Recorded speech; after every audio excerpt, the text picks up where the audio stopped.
Nisha Jani, film and television actress and model. And આ film વિશે થોડી વાત કરું તો તમે નામ પરથી તો રિલેશનશિપ્સમાં અત્યારમાં શું થઈ રહ્યું છે એના રિગાર્ડિંગમાં છે. મારા કેરેક્ટરનું નામ છે કહેવાય છે ને કે કર્મનો કાનૂન અલગ છે. થોડા ટાઈમ પહેલાં એક લખાઈ હતી અન્યાશા, જે હું પોતે લખી હતી. Hi, this is Nisha Jani, film and television actress and model.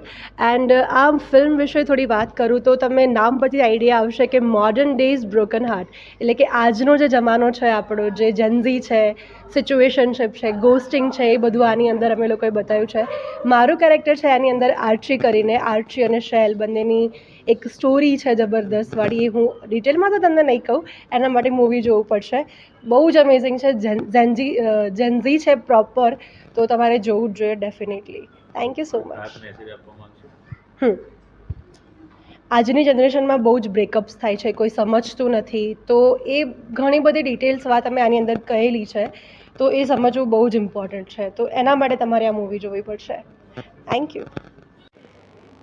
Yes, તો મારું નામ છે Khushi Bhatt and I have been into acting field from past 18 years. અને આ જે ફિલ્મ રિલીઝ થઈ રહી છે એના વિશેની જો વાત જણાવું તો ઇટ ઇઝ બેઝડ ઓન અત્યારના મોડર્ન રિલેશનશિપ્સ છે. તો રિલેશનશિપ્સમાં અત્યારમાં શું થઈ રહ્યું છે એના રિગાર્ડિંગમાં છે. મારા કેરેક્ટરનું નામ છે આરિકા અને આરિકાના ઘણા બધા અપ્સ એન્ડ ડાઉન્સ છે જે તમને ફિલ્મમાં જોવા મળશે. કે she is as much as practical as well as emotional. પણ શું થાય છે એના માટે તમારે ફિલ્મ જોવી પડશે.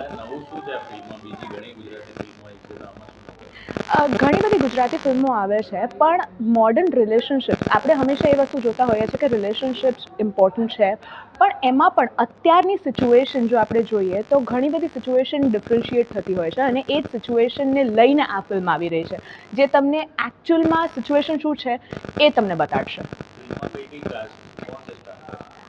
ફિલ્મમાં અનિકેત દરજી, એના સિવાય આર્મી વાજા, નૈસર્ગ મિસ્ત્રી, નિશા જાની, હું, આટલા લોકો છીએ. એના સિવાય પણ ઘણા બધા કિરદારો છે જે તમને જોવા મળશે. સેટ પરનો એવો કોઈ કિસ્સો જે તમે શેર કરવા માંગતા હો?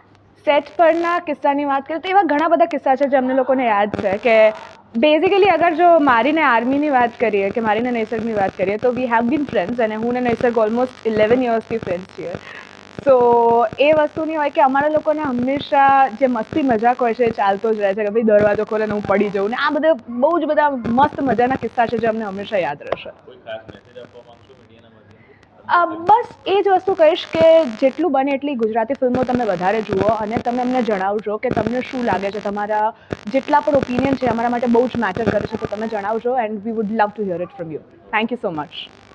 આમાં કેવું છે કે અત્યારનો જે સિચ્યુએશન ચાલે છે, જેમ કે અત્યારની નવી જનરેશન છે એને ઓલ્ડ સ્કૂલ લવ શું છે એ કોઈને ખબર નથી હોતી, રાઈટ. તો અમે આ ફિલ્મ દ્વારા એવું જણાવવા માગીએ છીએ કે એક બોય જે બહુ જ સ્ટ્રગલ કરતો હોય, જેને લવ માટે બહુ જ તરસતો હોય, તે બધી છોકરીઓમાં પ્રેમ શોધતો હોય છે. જ્યારે કેવું થાય છે કે છોકરીઓને ટાઈમ પાસ, સિચ્યુએશનશીપ ને અત્યારની જનરેશન પ્રમાણે એ લોકો ચાલતા હોય છે. તો કંઈક નવું જોવા મળશે આ ફિલ્મમાં.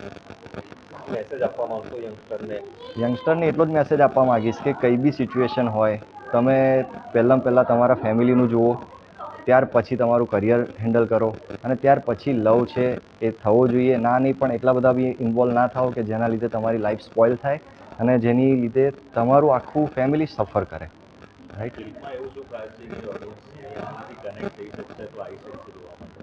આ ફિલ્મ સાચું કહું તો બેઝ ઓન ટ્રુ સ્ટોરી છે કે જે અત્યારની સિચ્યુએશન, જેમ કે જનરલ અત્યારે ગુજરાતમાં તો આપણે જોઈએ છે કે કિસ્સા એવા થઈ જાય છે કે નાની નાની એજના છોકરાઓ સુસાઇડ કરી લે છે કે પછી એમનું મર્ડર થઈ જાય છે લવમાં.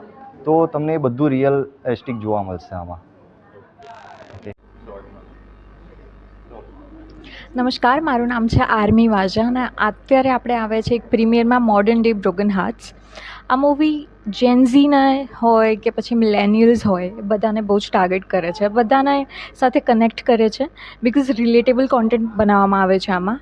કે આજના જમાનામાં બિકોઝ સિચ્યુએશન્સ બધી ચેન્જ થતી હોય છે, પણ આજના જમાનામાં બી બ્રોકન હાર્ટ્સ હોય છે, રિલેશનશિપ બધાને તૂટતા હોય છે, પણ બધાને અલગ અલગ રીતે કે કેવી રીતે સેટ થતા હોય છે એમાં, કે કેવી રીતે એમના રિસ્પોન્સ હોય છે, એના ઉપર આ મૂવી છે.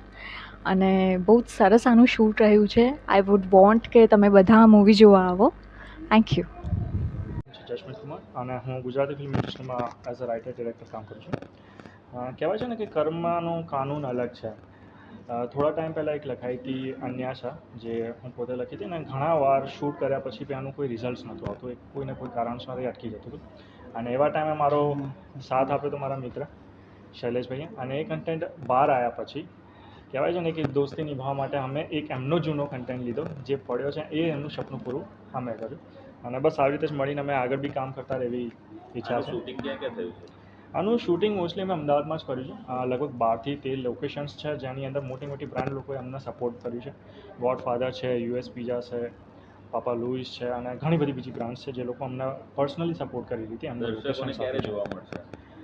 લગભગ આ જ મંથમાં અમે લોકો આને યુટ્યુબ ચેનલ છે જે અમારી ઓલ્ડ મસ્ક એન્ટરટેનમેન્ટ, એની પર અપલોડ કરવાના છે.